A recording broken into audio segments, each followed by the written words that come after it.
Talks with Ramana Maharshi. Talk 60.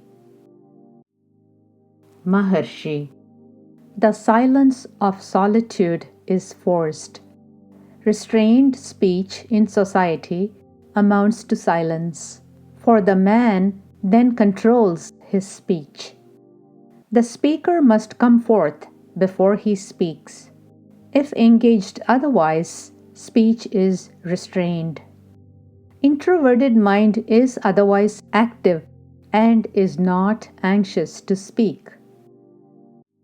Mouna, mental silence, as a disciplinary measure, is meant for limiting the mental activities due to speech. If the mind is otherwise controlled, disciplinary Mouna is unnecessary, for Mouna becomes natural. Vidyaranya has said that 12 years of forced Mouna brings about absolute Mouna, that is, makes one unable to speak. It is more like a mute animal than otherwise. That is not Mouna, mental silence. Mouna is constant speech. Inactivity is constant activity. Talk 61. Visitor. How is Dhyana meditation practiced? With eyes open or closed? Maharshi. It may be done either way.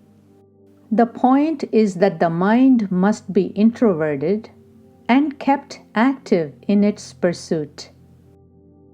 Sometimes it happens that when the eyes are closed, the latent thoughts rush forth with great vigor. It may also be difficult to introvert the mind with the eyes open. It requires strength of mind to do so. The mind is contaminated when it takes in objects. Otherwise, it is pure. The main factor in dhyana meditation is to keep the mind active in its own pursuit without taking in external impressions or thinking of other matters. Talk 62. Visitor. What is Sphurana? A kind of indescribable but palpable sensation in the heart center? Maharshi. Sphurana is felt on several occasions, such as in fear, excitement, and so on.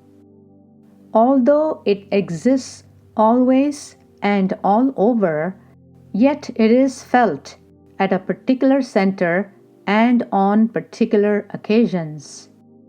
It is also associated with antecedent causes and confounded with the body, whereas it is all alone and pure. It is the self. If the mind be fixed on the Sphurana and one senses it continuously and automatically, it is realization. Again, Sphurana is the foretaste of realization. It is pure. The subject and object proceed from it. If the man mistakes himself for the subject, objects must necessarily appear different from him.